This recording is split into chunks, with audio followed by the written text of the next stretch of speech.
Bom, eu te chamo de Felipe, na verdade o público te conhece como Pondé. Muito obrigado por receber a Dolce Morumbi. E receber o Paulão também. Eu sou o Felipe e você é o Paulão. Exatamente.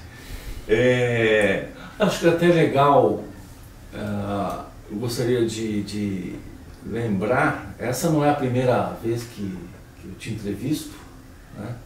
Na verdade, nós fizemos uma entrevista há muitos anos atrás, não vale nem a pena tentar fazer as contas, sobre teatro, né? Lembra? Sim, claro. Foi... A gente se conheceu fazendo teatro. Isso, exatamente. Mas eu lembro que teve um trabalho na faculdade sobre teatro e não sei o que, e a gente estava falando sobre, na época, o Teatro do Oprimido, né? do Boal. Sim, do Boal. Né? E falei, pô, não, o meu trabalho então vai ser essa entrevista. Eu lembro que a gente marcou numa lanchonete, um gravador, não tinha essa parafernália, né? Um gravador de pilha, daquele cassete, enfim. Foi muito boa, aquele trabalho me rendeu um 10. Muito bem. E hoje nós vamos falar, não de teatro, mas de filosofia. Mas basicamente, a filosofia e o mundo contemporâneo. Vamos nos basear no último livro que lançou em fevereiro desse ano pela Editora Nacional, A Filosofia e o Mundo Contemporâneo, Meditações entre o Espanto e o Desencanto. Enfim, Felipe, gostaria de começar esse nosso bate-papo, não vou nem chamar de entrevista, porque na verdade eu elaborei aqui uma série de itens, não exatamente perguntas, mas para a gente ir realmente fazendo esse bate-bola. Sobre ver o mundo contemporâneo, filosofar, né, sobre o mundo contemporâneo, e você põe aqui dois, digamos assim, itens ou protagonistas nessa jornada, que você chama de encanto ou espanto, né, e o desencanto. E você posiciona isso o seguinte, olha, basicamente foi assim que lá na Grécia começou. Né? A gente olhou para o mundo, uma hora como espanto, como encanto, e outra hora esse mundo nos desencantava. Como surgiu essa ideia de você pensar no mundo contemporâneo, né? Ou seja, esse momento, por esse espectro do espanto e do desencanto? É assim, todo aluno de filosofia aprende que a filosofia começou com espanto. Essa é uma ideia meio que consensual, né? Que observando-se a natureza, as estrelas, o céu, o ciclo das estações, a reprodução dos animais, inclusive a nossa, a agricultura, né? Isso tudo causa espanto no sentido de você se perguntar de onde veio isso tudo, por que isso é assim e tal. Por outro lado, como eu cito no livro, tem um filósofo americano, Simon Critchley, vivo, em atividade, que ele, no livro dele sobre os gregos, né, ele levanta essa hipótese de que a filosofia grega teria nascido, na verdade, por causa do desencanto. Né? E ele fala que esse desencanto pode ser compreendido tanto desencanto com aquilo que a tragédia grega trouxe, que é o mundo desencontrado, o mundo arcaico, né, grego, em que nós não temos liberdade, não temos autonomia, somos lançados de um lado para o outro, por deuses, boiras, destino, elementos naturais, e que a filosofia teria tentado, de alguma forma, pôr ordem na casa, de algum jeito, ou reconstruir, filosofia grega, né? Reconstruir uma visão de mundo, uma visão do destino humano, da liberdade, que não fosse tão desencantada quanto a grega. Né? E esse esforço é mais ou menos bem sucedido, portanto, teria uma espécie de desencanto de segundo nível, que é o desencanto de você perceber que talvez os trágicos tenham razão, né? Os trágicos gregos. E aí um dia eu escrevi isso numa coluna da Folha sobre esse filósofo Simon Critchley. No final eu citava essa questão do desencanto. Minha colega do laboratório da PUC, Adriana Novaes, especializada em Hannah Arendt, ela questionou isso no nosso grupo de discussão, porque é o que a gente aprende da filosofia. Assim, na filosofia vem o espanto, maravilhamento com a realidade, né? Como eu cito, por exemplo, o Heschel, o filósofo judeu, né, no livro. E aí eu resolvi estender essa questão como origem, essa controvérsia entre encanto ou espanto e desencanto, e depois passar para analisar, bom, o que o mundo contemporâneo nos diz? É mais espanto ou mais desencanto? Né? O que o mundo contemporâneo nos deixa mais encantado com as coisas, mais espantado no sentido maravilhamento, ou a experiência moderna tem sido um grande desencanto? E esse é o livro. Pelo que eu li, né, as suas passagens aqui, você nas meditações, então você olha e fala, bom, então isso que você comentou, né? O que o mundo contemporâneo nos diz? Aí você, na verdade, pega aspectos do mundo contemporâneo, nossos afetos, ou a forma como nós lidamos com coisas ou com pessoas, né? E aí você fala, bom, aqui tem espanto ou desencanto, e às vezes tem as duas coisas. Sim, né? Exatamente. E até espanto com a crueldade. Então, eu queria até pegar essa parte que você coloca um pouco mais ali na frente, onde você tem uma hora que fala da crueldade, mas você fala também do medo. E que você, com outros filósofos, supõe então que um dos primeiros cultos da espécie foi em relação ao mal. Sim, espíritos malignos. Aos espíritos malignos, que claro tem aí uma posição, obviamente, por conta do medo das coisas que acontecem no mundo, provavelmente tem alguém aí fazendo mal pra gente. Né? Então, como aplacar isso? Sim. É isso. Você acha que a religião pode, ou a religião, de uma forma geral, ou o misticismo, ou o nascimento de uma espiritualidade, primeiro nasceu aí? Essa é uma hipótese, né? Uma hipótese, entre outras, sobre a origem da religião, que ninguém sabe definitivamente dizer como nasceu,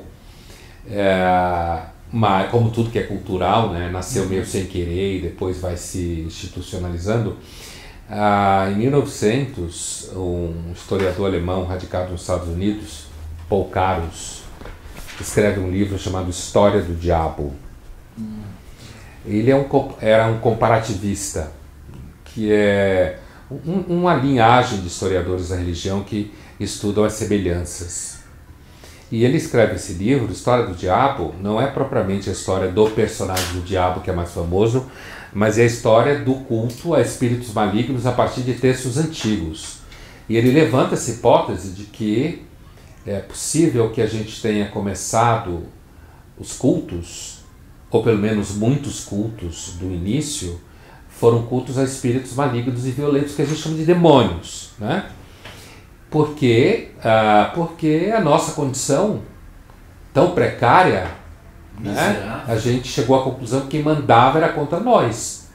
Então a gente tinha que fazer uma barganha com eles, né? Essa hipótese, ela hoje é uma hipótese, é uma das hipóteses sustentadas, inclusive pelo antropólogo e arqueólogo das religiões do Alto Paleolítico, chamado Brian Hayden, canadense, vivo em atividade. Recebemos ele no labor à distância durante a pandemia, e ele é um dos que entende que essa hipótese é muito consistente pelos achados arqueológicos de violência, cabeças cortadas, imagem de figuras aparentemente divindades com faces monstruosas, né? Que, sabendo que eles eram iguais a nós, do ponto de vista neuronal, já era espécie sapiens sapiens, assim, é possível que eles cultuassem espíritos malignos para tentar barganhar com uma situação muito precária nossa, né? Então, isso é uma hipótese hoje científica. No Karus também era, mas o Karus estava ali analisando texto, né? Mas o que é uma fonte, né? Analisar texto é uma fonte de época, claro. Quando você, dando um pulinho aqui, quando a gente falou da crueldade, você nesse capítulo, nessa meditação, você meio que sugere que talvez a gente tenha na constituição do ser algo que é como se a crueldade estivesse na gente de forma furtiva. Ou seja, às vezes a gente imagina alguma coisa, por exemplo, quando você fala das disrupções no mundo corporativo, que se tornou moda, não, que tem ali uma espécie de um gozo, de um desejo de, vamos destruir isso aqui para construir uma outra coisa nova. Então esse destruir, tirar o velho e tal, é como se a crueldade estivesse ali, a gente não percebesse. Sim. É isso? A gente goza com a crueldade. Bom, essa é uma ideia, mesmo se você pensar nos cultos dos espíritos malignos, há um gozo, danças, né, drogas, violência física. Mesma coisa se a gente pensar no Freud, né, a opção de morte, o gozo da destruição. Então, eu uso o elemento corporativo, do mundo corporativo, que é o mundo que eu frequento bastante, né, para fazer palestras, dar aula, e eu observo como você tem esse gozo da inovação, esse gozo da disrupção, e do ponto de vista de quem trabalha ali, você sabe que você é uma carta fora do baralho, logo, né? É que se mente muito no mundo corporativo, né? Se mente o tempo inteiro, assim. A mentira é um método, mas assim, no fundo tem uma violência. Eu acho que o mundo corporativo, em muitos aspectos, ele é uma distopia perfeita. Assim, tudo parece que funciona, tudo é lindo. Por exemplo, as pessoas são estimuladas a pensar fora da caixa, como eles gostam de falar. Você pensar fora da caixa, vai para a rua.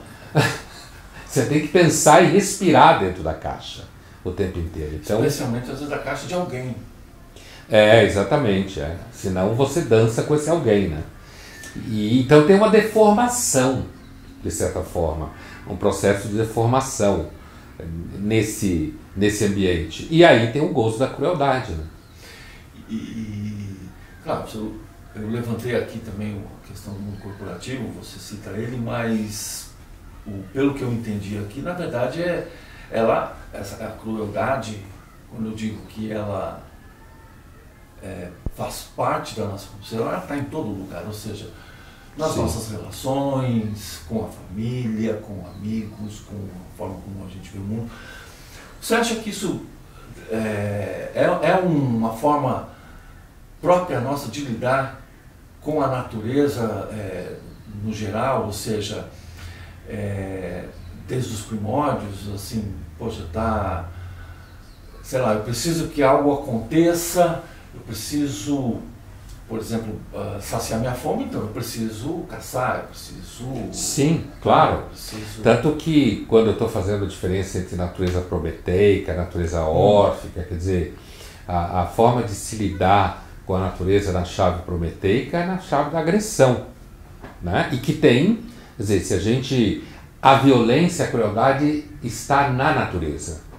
É por isso que esses movimentos contemporâneos tipo veganismo é de um equívoco filosófico monstruoso, é terraplanismo, né? É epistemológico, porque a natureza é cruel, ela é a primeira de todas a ser cruel, violenta, destrutiva, e nós, como parte da natureza, a gente precisa sobreviver, portanto a gente precisa caçar, a gente precisa fazer experimento, a gente precisa violentar a natureza, como se fala, né? Aquele famoso aforismo do Heráclito, né? A natureza ama se ocultar. Então, a corrente prometeica é aquela que vai dizer, não, vai ocultar nenhuma, a gente vai rasgar a roupa dela, vai violá-la, vai amarrá-la para que ela responda para nós o que a gente quer. E daí veio a ciência. Então, e por sermos parte da natureza, como um animal, como qualquer outro animal que está contido nessa violência que é o modus operandi da própria natureza, né? Mas, como em algum dado momento essa criatura, nós, tomou consciência, né?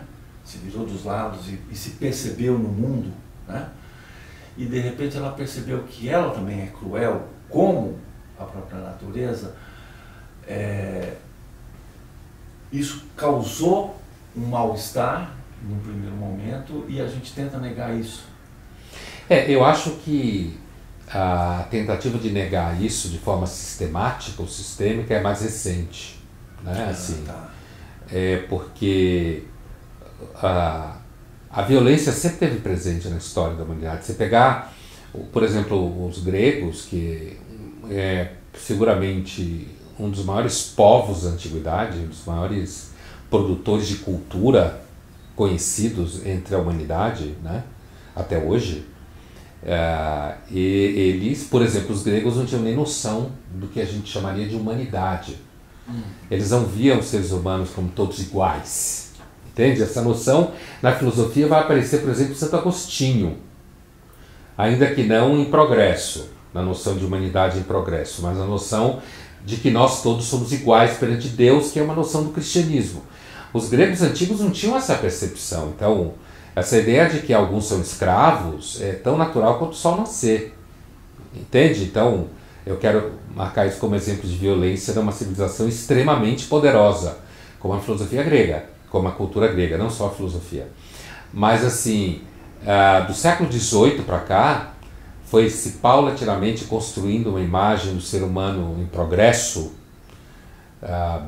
diretamente vinculada à Revolução Industrial, capitalismo, racionalidade burguesa, tudo isso foi construindo essa ideia de que o ser humano está em progresso e está ficando cada vez melhor.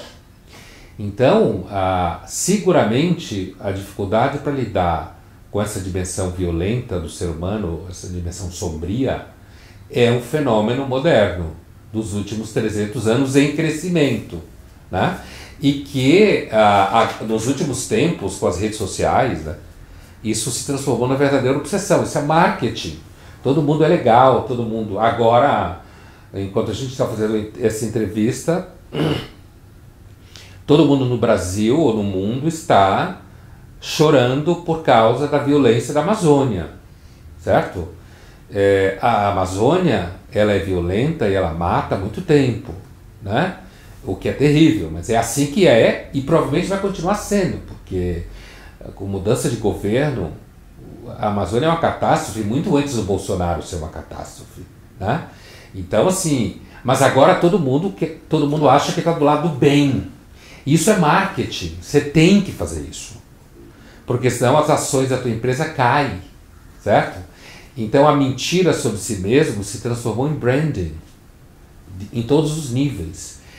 Então aquela noção de progresso, o narcisismo burguês de eu avanço, eu supero meus problemas, eu sou autônomo, não sou como os seres humanos do passado, ignorantes, supersticiosos, acabou virando agora um método de vendas, venda da própria pessoa, né? Então acho que isso é uma coisa recente. E a gente vê que às vezes para combater isso, muito discurso é colocado com elementos de esperança. A esperança como um combustível de que, olha, apesar de tudo isso, tá, mas o amanhã vai ser melhor, amanhã nós estaremos melhor, ou vamos sei lá, tomar ações para que isso não ocorra mais, tal. Isso faz parte da mentira. Sem dúvida, sim. O livro antes desses, que saiu pela Globo, é Notas sobre Esperança e Desespero. Eu li. Né? E foi no final de 20, né? Foi antes desse livro. E lá eu me debrucei sobre a esperança, porque a esperança é um tema que vem me acompanhando desde o livro 10 Mandamentos mais um. Que você colocou o 11º como... que o primeiro mandamento, o 11º era justamente terá esperança no mundo, porque eu acho que a esperança no mundo é um milagre, né? Então eu resolvi no Notas sobre Esperança e Desespero olhar como que isso aparece na história da filosofia de fato, né? Como é que aparece esperança e desespero. Então a esperança é um tema que me espanta, certo? Então me espanta porque, por um lado, é muito difícil ter esperança no mundo, por outro lado, é de fato muito difícil viver sem esperança. O que você pergunta é claro, a esperança ela acaba se transformando num... Ela é uma marca psicológica nossa, a gente respira esperança, senão você adoece, né? Mas ela acabou virando uma commodity do marketing. Então, é o que você falou, quer dizer, você tem que ficar o tempo inteiro vendendo esperança, vendendo esperança. O coach não é nada mais do que isso, né? De uma forma agressiva. E como tudo que vira commodity acaba ficando banalizado. Há uma luta, me parece, no mundo contemporâneo, contínua entre conteúdo e commodity, né? Conteúdo, você conseguir resistir à pressão para que tudo que você faça seja commodity. Porque tudo é mais ou menos commodity, porque tem que ser vendido, tem que ser comprado, né? Tem que ser pago. Então há uma dimensão estrutural em que tudo, na verdade, tem valor agregado, é comercializável, mercantilizável. A briga não é para zerar isso, porque é impossível zerar isso, porque está na estrutura da forma de produção. Mas a briga é para que você não seja só isso. E aí isso acaba sendo uma briga tanto exterior quanto interna, né? A história de perder a alma e ganhar o mundo. Você, no livro, você desenvolve bem isso aí naquela parte que você cita sobre pensar no materialismo marxista. Sim. Né? Onde você também cita ali religião e espiritualidade. Queria traçar um paralelo quando também no livro você fala sobre somos seres adoecidos. Sim. Né? Tem a parte do milagre da vida, Uhum. né? E essa parte da espiritualidade e tal. Você acha que essa visão, não a visão como Marx colocou, né, o materialismo, mas como hoje está colocada, quando as pessoas buscam uma espécie de uma espiritualidade ou religiosidade, sei lá, como algo a ser adquirido para que ela possa aguentar, digamos assim, as coisas também do mundo. Então, assim, poxa, preciso, sei lá, tem muita pressão no meu trabalho, ou na minha família. Eu preciso meditar pelo celular durante 15 minutos. Exatamente. Antes de dormir. Hoje a secularização, ela está no nosso sangue, assim, assim como eu falei que a crueldade estava furtiva, a secularidade entrou de fato no mundo contemporâneo e a religiosidade ou espiritualidade, que ainda é importante, porém ela foi, digamos assim, é como se você decide, ao invés de ir no cinema, vou, sei lá, meditar um pouco, ou vou na igreja, ou coisa do tipo. A secularização do mundo moderno, ela vai par e par com justamente o processo de comodização de tudo, porque a secularização veio pelos braços da Revolução Burguesa, né, do surgimento do comércio. E as religiões, espiritualidade é uma expressão mais recente, mas as religiões, elas sempre serviram como, o Marx chama de ópio do povo, né? Assim, sempre serviram como uma forma de apaziguamento do sofrimento, mesmo quando você adora espíritos malignos, está barganhando com eles, né? Então, essa característica de a religião ajudar na pressão, né? Tem inclusive um historiador da Grécia Antiga chamado E.R. Dodds, um irlandês do século XX, e ele tem um livro, acho que traduzido em português, chamado Os Gregos e o Irracional, né? Ele fala que, no capítulo dedicado aos sonhos, ele fala que nossa espécie deve ter gastado muito tempo para fazer a diferença entre realidade imaginária e realidade concreta, né?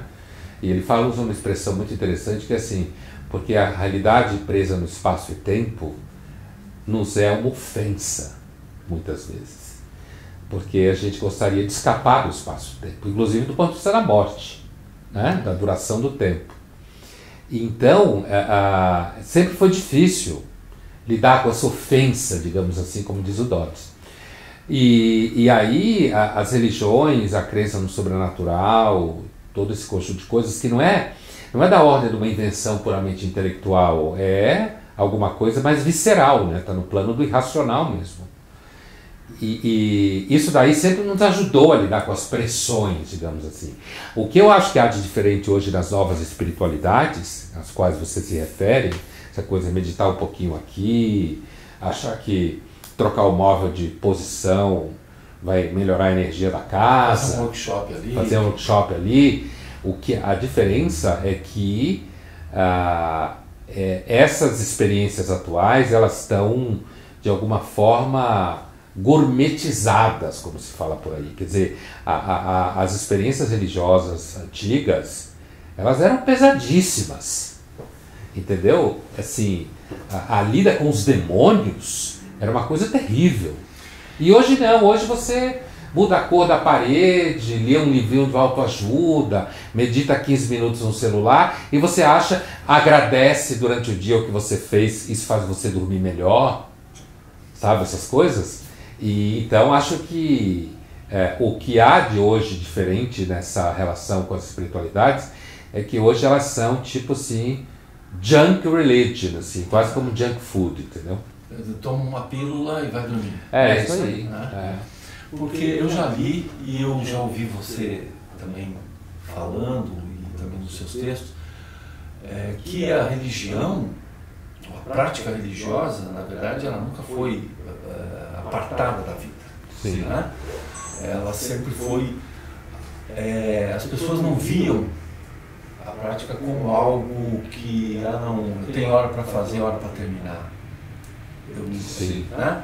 Você já citou algumas vezes, quer dizer, as pessoas enterravam seus entes queridos próximos da sua casa, alimentavam esses espíritos, né? Olha, não fale, tome cuidado com o que você está falando. Está ouvindo. Está ouvindo, né? Ou como, sei lá,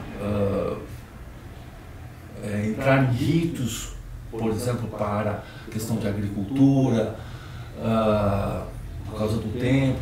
Então isso tudo fazia parte, ou seja, a pessoa amanhecia, acordava e ia dormir, a religião acompanhava ela, a sua espiritualidade, ela não via diferença. Sim, isso aí. Né? E hoje havia diferentes esferas da vida. Exato. Aqui eu sou o fulano, sei lá, estou num churrasco, mas do domingo de manhã eu estou na missa, eu sou um beato e tal. Então isso não existia. Mas hoje sim, por conta, né, dessa questão, falou histórica, né, do nosso processo histórico da Revolução Burguesa, da modernidade.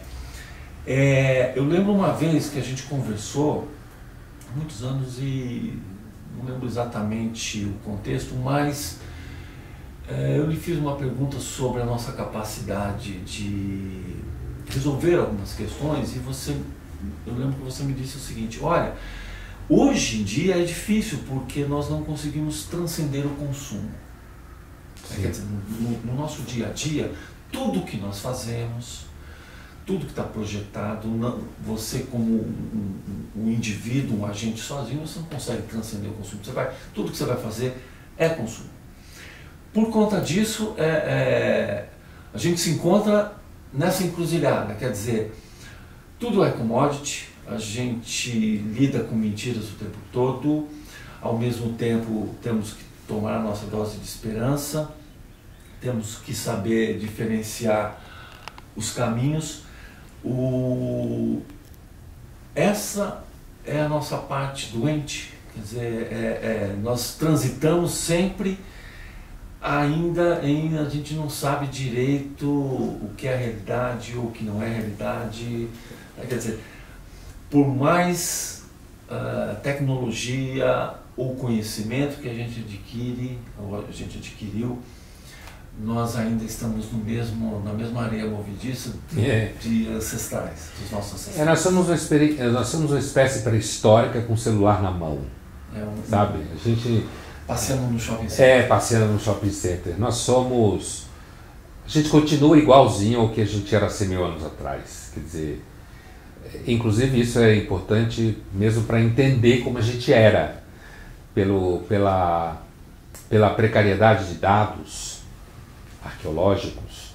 Um dos métodos para se estudar a pré-história é justamente saber que nós éramos como nós somos hoje. Então a gente consegue projetar no passado possíveis comportamentos, né? Então, portanto, essa experiência da dificuldade em saber o que é a realidade, e hoje essa coisa da dificuldade de superar a relação de consumo, a relação mercantil, como se fala na tradição marxista, é claro que isso depende. Tem pessoas que têm um temperamento mais assim, outras têm um temperamento mais assado, algumas têm uma história de vida que tem mais sorte, outros têm uma história de vida material que tem mais azar. Quer dizer, você às vezes nasce num país, às vezes você nasce em outro. Por exemplo, alguém que se dedica à vida intelectual na Europa Ocidental, ou mesmo nos Estados Unidos, ou mesmo na Austrália, o tempo, a oportunidade que ele tem para não se preocupar em ficar o tempo inteiro pagando boleto é muito maior do que quem vive na América Latina, certo?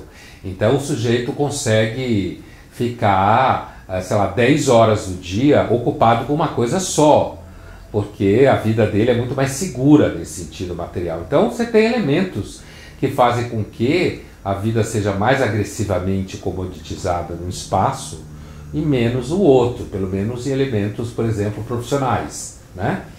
Agora, o adoecido, especificamente, que eu me refiro, esse é um adoecido, o Thomas Mann, né, quando ele está no livro dele, Pensadores Modernos, ele está analisando Schopenhauer, Nietzsche, Freud e Wagner, né?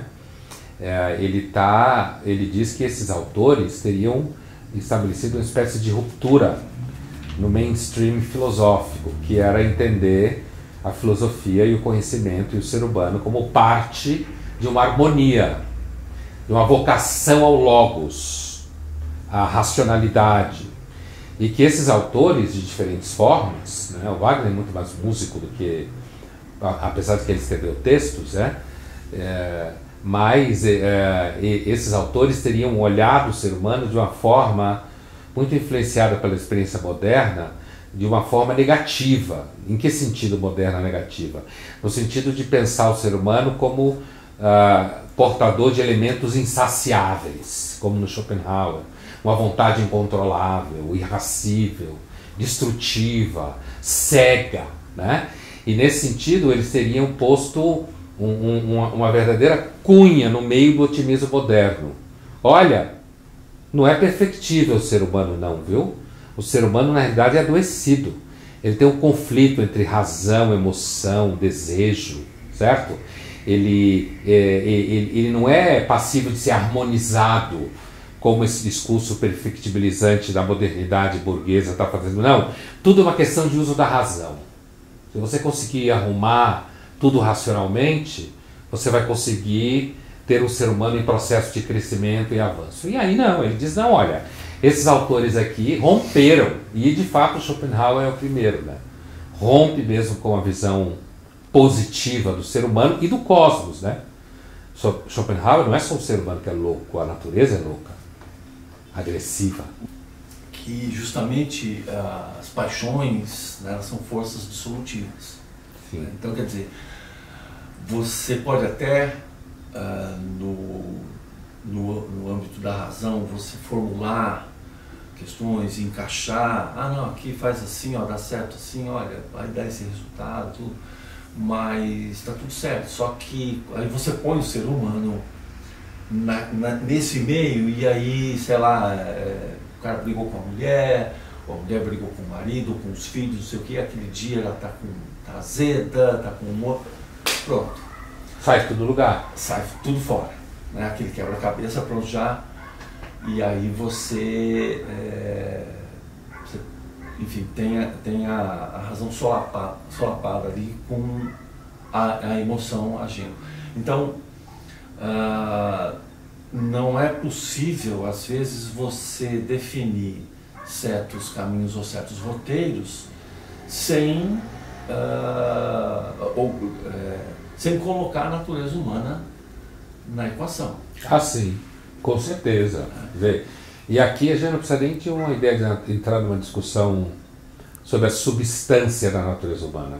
Basta, que é uma discussão interminável, basta pensá-la como um conjunto de comportamentos que se repetem ao longo dos séculos e milênios, guardando-se questões de contexto histórico. Mas eu acho que quem entendeu muito bem essa relação entre natureza humana e razão, quem descreveu, não é o único que entendeu, mas quem descreveu de uma forma sintética e maravilhosa foi o Nelson Rodrigues, quando ele comparou a racionalidade, a razão, a uma sese como a santidade.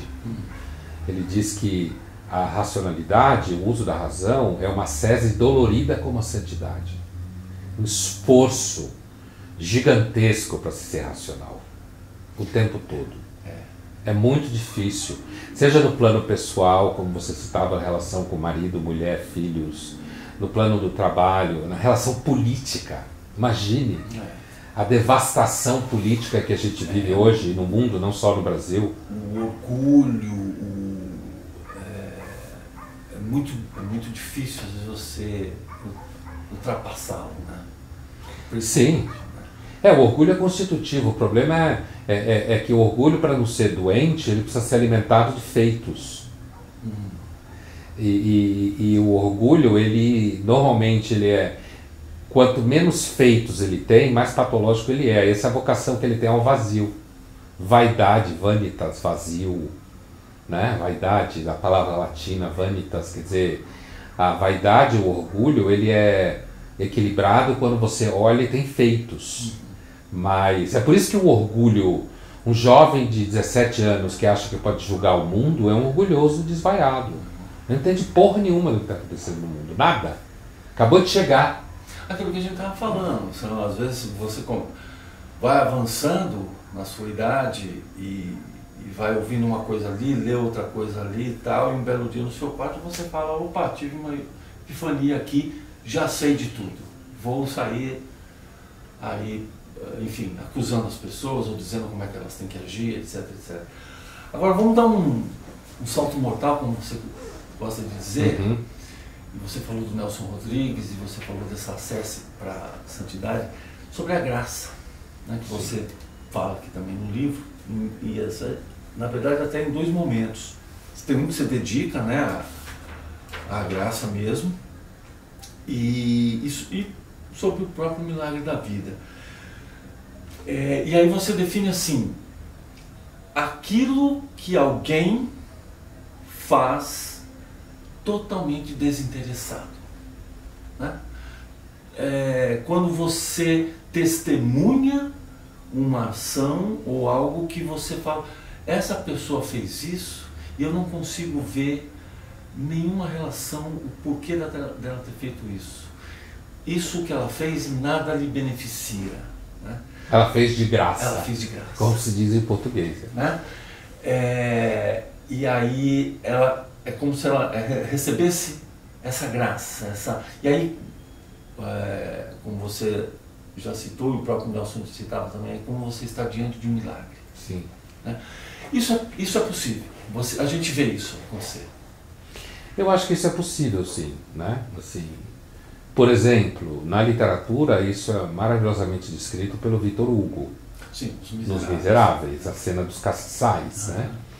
É paradigmático isso daí. Quer dizer, toda vez que alguém possivelmente perdoa uma pessoa e essa pessoa sabe que não merece, porque essa é uma questão intrínseca ao conceito de graça. Né? Se você acha que você merece, você nunca experimenta. Porque você acha que é dívida. O que é uma coisa muito comum hoje em dia. Todo mundo acha que todo mundo deve alguma coisa. É um mundo de retardados. Quando alguém fala assim, não, fulano me perdoou, às vezes você sente assim, eu não devo mais nada. Fulano me perdoou, eu não devo mais nada. E na verdade não é esse. Não é essa a relação. Quer dizer, quando a pessoa te perdoa, na verdade, você fica com a dívida ontológica. Que é justamente o que, no caso do Jean Valjean no romance, vai transformando ele. Né, na relação paulatinamente. Porque no romance você sente que ele se sente envergonhado. Sim. Né? No momento em que o policial está ali. Claro, ele se sente envergonhado porque ele sabe que o bispo deveria desmascará-lo. E além do mais, quando além de tudo ele ainda dá os castiçais, né? Quer dizer, aí mata o João Alexandre de vez, de certa forma, porque ele percebe que de fato está diante de alguém que teve uma atitude que ele nunca viu. Então eu acho que não necessariamente em momentos tão dramáticos assim, mas isso às vezes pode acontecer na sua vida, né? Na vida miúda, no dia a dia, ou na vida da família. Mas eu acho que isso só é possível de ser visto quando a pessoa que recebe sabe que não mereceu, que não fez nada por merecer. Que aliás é o conceito de graça na teologia cristã. Inclusive, às vezes, eu acho que também tem o seguinte: a pessoa que pratica uma ação que você pode chamá-la de milagre, quem está de fora, essa pessoa não sabe que fez isso. Não necessariamente, não sabe. Exatamente. E às vezes, talvez seja até melhor para a sua, entre aspas, santidade, nem saber, para não... Com certeza, inclusive se você for discutir isso do ponto de vista da teologia da santidade, com certeza não sabe. E inclusive, se alguém disser para ela que é o caso, ela vai argumentar que não. Certo? Ela vai argumentar que não. Isso está dentro bem da discussão da psicologia da santidade, sabe? É bem técnico. Quer dizer, o santo não acha que é santo.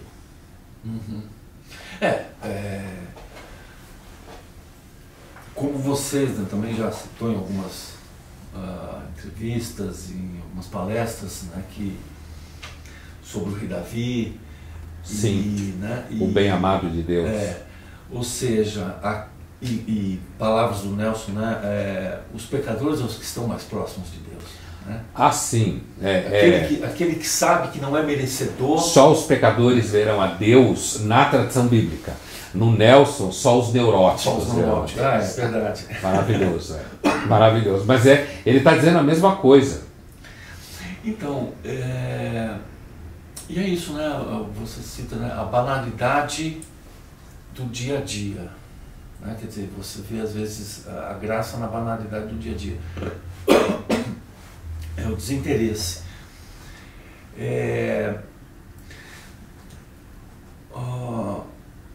No nosso mundo bastante competitivo, bastante rápido não é a palavra, você fala muito do tempo social, né? As pessoas têm muita pressa, as coisas acontecem numa velocidade violenta, quer dizer, um dia às vezes é muito pouco para as pessoas conseguirem fazer suas coisas. Você tem ali metas a serem alcançadas, né, que vão causando frustrações e tal. Mesmo nesse dia a dia, às vezes você pode encontrar pessoas que com alguns gestos parecem se afastar desse animal que nós estamos falando, né, desse Homo sapiens ambíguo, destruidor, que às vezes acha que sabe tudo, mas está muito longe de saber alguma coisa. Você acha que isso nas pessoas pode causar aproximação com outras? Quer dizer, eu vejo uma pessoa, por exemplo, fazendo algumas coisas, e aí eu vou lá e falo, poxa, você está fazendo bem aqui, vamos ser voluntário nisso aqui e tal. Você acha que as pessoas recrutam, principalmente ONGs, pessoas que estão nesse nível? Eu não tenho dúvida que sempre existiram pessoas que cuidavam mais dos outros. Bom, já não precisa nem ter dúvida, porque isso é parte da história, né? E isso foi fundamental, inclusive, para a nossa sobrevivência. Quer dizer, a gente cuidar de criança, por exemplo. Os nossos filhos nascem sem capacidade de sobrevivência, né? Por exemplo, você ser capaz de cuidar de uma mulher dando à luz em condições precaríssimas. Então, essa capacidade de você cuidar do outro que sofre Isso faz parte de nós, uns mais do que outros. Isso não significa que isso acontece de uma forma pura, ou que você está feliz enquanto está fazendo isso necessariamente. Agora, é claro que o bem hoje é por si só um negócio, né? Esse bem aí. Você tem uma verdadeira, a gente poderia quase chamar de uma espécie assim de wash a partir do bem, sabe como se fala de greenwash, ou pink money, que é o dinheiro gay, né? Você falar também de uma espécie de good wash, quer dizer, você lava dinheiro fazendo bem, né? Inclusive porque hoje isso está intimamente associado à transparência produzida pelas mídias digitais e pelo marketing digital. E isso seguramente, quando se transforma em negócio, é um negócio. Então você tem ONGs que ganham dinheiro fazendo isso. Agora, é claro que sempre existiram pessoas que se dedicaram a cuidar dos outros. Por exemplo, voltando, na tragédia que aconteceu recentemente na Amazônia, né, muita gente já morreu na Amazônia, né, e é uma catástrofe, né? Eu não acredito que nem 80% das pessoas que se demonstram preocupadas e sofrendo com a infelicidade que se abateu sobre os dois profissionais, elas sintam coisa nenhuma. Eu acho que a maioria esmagadora só quer aparecer, só quer postar a ideia de que ela é sensível e está do lado do bem. A hipocrisia sempre foi a substância da moral pública, né? Então, até porque, no caso, lá, para as pessoas que vivem lá, isso é um cotidiano delas. Elas veem essas pessoas, que no caso é um jornalista britânico, um indigenista e tal, chamaram a atenção principalmente o fato de ser um jornalista britânico, exatamente, e tal. Mas, na verdade, elas olham e falam, não, mas espera aí, tem gente que sai aqui pro garimpo e tal, e nunca mais volta também. Sim. Né? Quer dizer, isso a gente vê todo dia, né? Pessoas até que não fazem nem ideia de que elas estão trabalhando para algo ilegal, né? Sim, quem compra fumo em São Paulo e vota no PSOL. Exatamente. E cheira coca. Quer dizer, e mora no Leblon. Acha que, enfim. Ok. Bom, Felipe, como eu falei, né, nós temos é muita coisa. Mas eu gostaria de ir finalizando mais duas coisinhas. Primeiro, já no final do livro você fala sobre o otimismo. Mas, ainda que você... Não sei se você percebe, provavelmente não, mas eu leio seus livros, leio seus artigos e tal, às vezes você dá uma escorregada e você escreve algumas coisas. Não, o Felipe, no fundo, ele tem um otimismo aqui, ó. Ele tem um traço otimista. Mas nesse otimismo que você fala aqui, a sua crítica é que você diz que hoje nós temos que ter um otimismo cívico. Sim. Né? Ou seja, você precisa se apresentar diante dos outros de forma otimista para que você não seja cancelado, por exemplo. Sim. Né? O quanto você acha que isso incomoda ou perturba, talvez não sejam as palavras, mas assim, atrapalha no mundo contemporâneo, quer dizer... Isso leva à mentira contínua, né? Essa ideia do Wolfgang Streeck, do sociólogo alemão, que a gente precisa ser otimista para vender alguma coisa, e a única forma de você não ser obrigado a ser otimista é não ter que vender coisa nenhuma. Então, assim, né? O que é muito difícil, né? O otimismo, ele está de braço, esse otimismo como virtude cívica está de braços dados com a mentira como método, a qual eu me refiro. E, assim, e isso atrapalha muito porque isso leva todo mundo a mentir, todo mundo a projetar uma imagem que é do bem, né? Agora, quanto a haver uma nota de otimismo no meu trabalho, sem dúvida nenhuma há. É que eu entendo que o otimismo ele deve ser tratado como principalmente por causa desse otimismo cívico, ele tem que ser tratado quase às escondidas. Você tem que ser otimista em ambientes muito restritos, com muito poucas pessoas, ou em situações muito peculiares, justamente por causa da mentira cívica do otimismo. E ainda tomar cuidado para que, enfim, ninguém está gravando nada, ninguém está filmando nada. Exatamente, exatamente isso. Você não pode se deixar ser gravado ou filmado dizendo... O Camus tem uma frase muito boa, que é a esperança só é possível quando atravessada pela humildade. Quer dizer, então, eu acho que ao mesmo tempo o otimismo é uma característica humana, né? Você levantar, gostar do que faz. Sim, sem ele a gente não sai. Né? Tem um otimismo intrínseco à estrutura humana, né? Tem que... E gostaria da sua... de uma opinião, enfim, você tem a dizer sobre como é que hoje está o espanto, o encanto e o desencanto do mundo contemporâneo. Quer dizer, ainda há espaço para um encanto? Eu acho que o encanto e o espanto estão no mesmo espaço recluso do otimismo.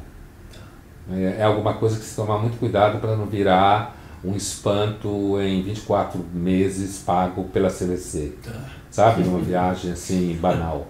O sublime vivido pelas mídias digitais, assim, que você nunca esteve lá. Então, acho que é possível, mas é muito raro. Como eu aponto no livro, eu tenho a impressão que a experiência contemporânea é uma experiência mais de desencanto. Não é uma experiência... O mundo contemporâneo, ele desencanta por si só. Né? Se você olha para ele de uma forma não cívica, no sentido do otimismo, se você, mesmo que estiver vendendo, não estiver fazendo aquilo só para vender, eu tenho a impressão que a experiência do espanto e do encanto ela é mais rara. Ela é mais frágil, ela exige mais cuidado na lida, enquanto que o desencanto pode se produzir em escala industrial. Você finaliza aqui, né, fala ainda do corpo do desencanto. O encanto é como o desejo por essa beleza. Sim. Né?